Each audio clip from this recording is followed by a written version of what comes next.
Hello, my name is Dan Harris and I'm the CEO of Neurodiversity in Business.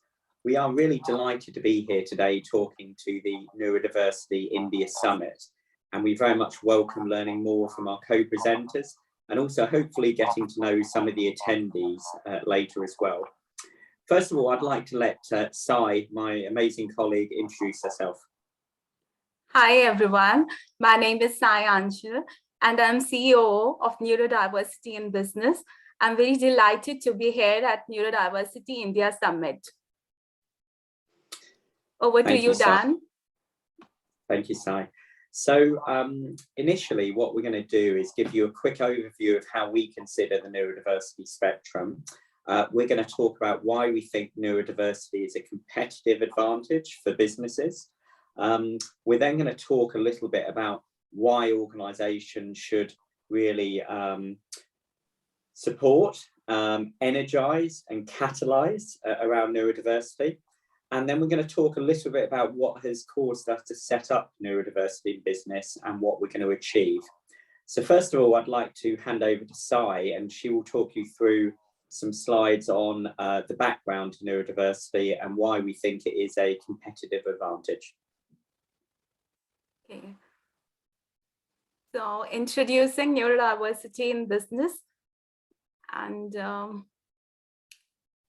what is neurodiversity? Neurodiversity encompasses a wide spectrum of neurodivergent conditions which express themselves in various ways, including conditions such as autism spectrum condition, attention hyperactivity disorder, dyslexia, dyscalculia, and dysgraphia, amongst others. So, I think the important thing to say on this slide is that actually it's not just about the challenges which are prevalent in some of those conditions, but actually those conditions have distinct advantages which businesses can leverage. And embracing different brains, neurodiversity is the diversity of human brains and minds. They are simply the variations of the human brains. That's right. So as we accept and embrace differences in other elements of our workforce, we should also embrace the differences in our neurodiversity. So neurodivergence is not just a disability. Neurodivergent conditions are often merely viewed as weaknesses or shortcomings, but with the right support, many neurodivergent individuals can show extraordinary abilities, such as in complex problem solving, pattern recognition, creativity, and entrepreneurship. That's right, Sai, and we have some quotes up on screen here, which I think really illustrate our case that there are significant advantages to neurodivergent employees. Yeah. And from disability to neurodiversity. So neurodiversity is two sides of the same coin, as this diagram beautifully illustrates. You can see it here. It's not just about one side, it's about two sides of the same coin. Thank you, Sai. That was a really helpful overview, just to come up to the same page in terms of our mutual understanding of what we consider the neurodiverse spectrum to be. So on this slide, we just briefly touch on some elements around why focus on neurodiversity. And I think it's important to say that there are kind of two aspects of this, really. There's the aspect of a kind of a selfish aspect for corporations to be able to actually leverage their neurodivergent talent more impactfully, improve sustainability through better staff retention, and also importantly to recruit the untapped talent pool that is out there. As we know, there's a very unsatisfactory proportion of neurodiverse talent, and particularly on the autistic spectrum, for example, where in the UK only 16% of the autistic adults are actually in paid full-time employment. So that's the kind of selfish aspect from a from a business perspective. But then there's a societal impact driver here, which is that morally, it's the right thing to do. Everyone has the same right to an education, to enjoy a happy family life. And part of that is actually giving them access to a productive employment career. So we're really keen to make sure that it's well known that it's not just about a D and I, a diversity and inclusion agenda, but there's also a competitive advantage to getting neurodiversity right. Okay. That was quite helpful, Dan.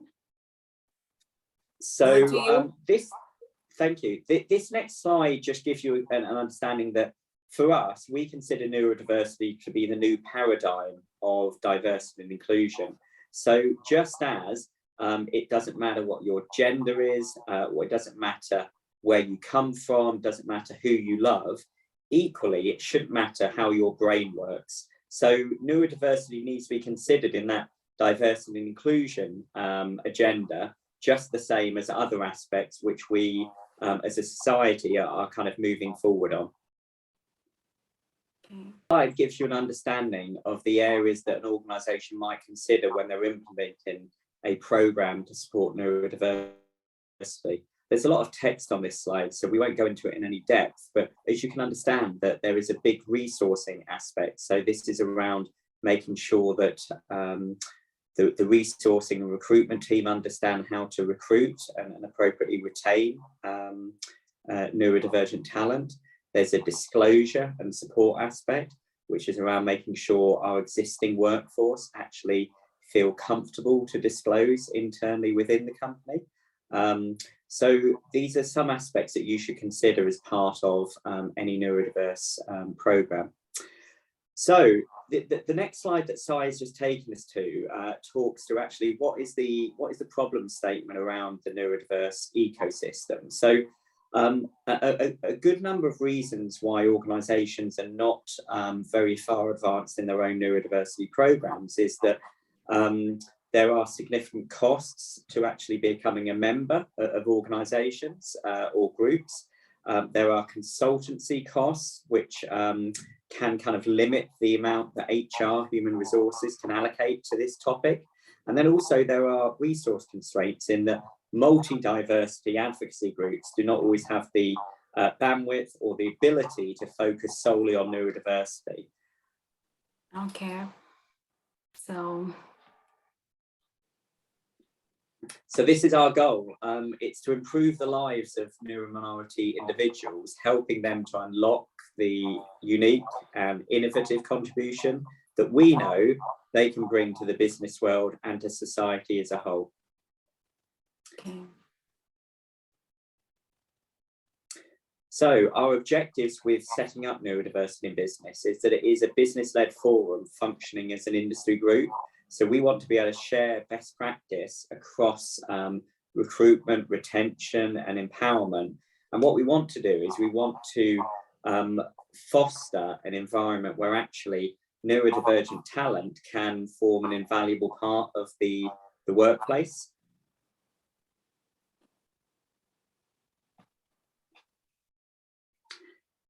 In terms of what we actually are, neurodiversity in business is a voluntary forum, so we're not looking for any costly corporate membership. All we ask is that the organisations that join us actually are willing to contribute time and support and share their intellectual resource.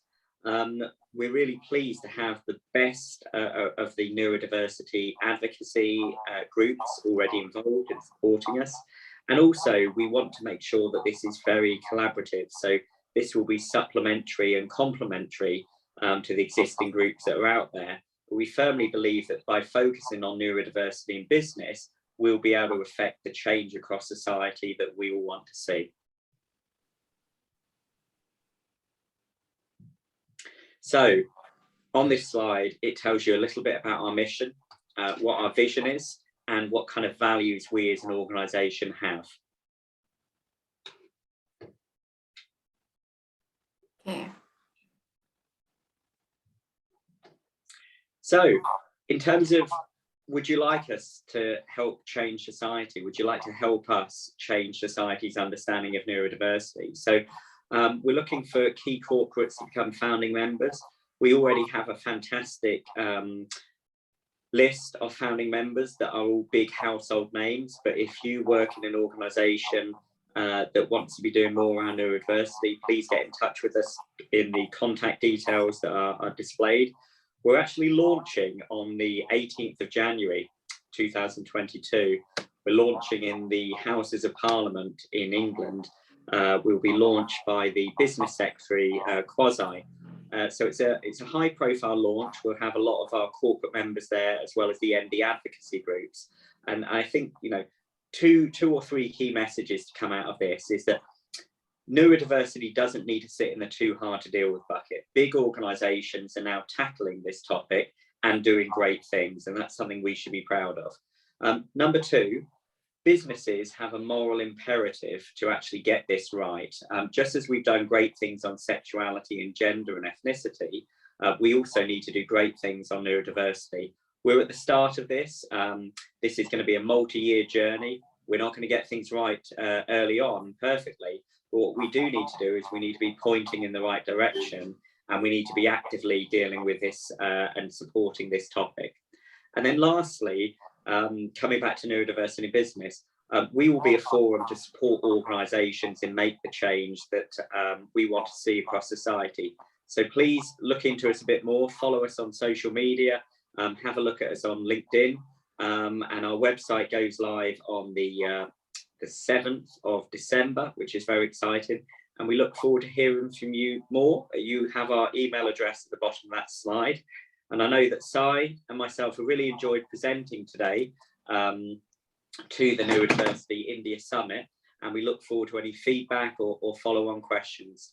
Thank you so much for your time. Thank you. Thank you, everyone. Thank you, Dan. Thank you.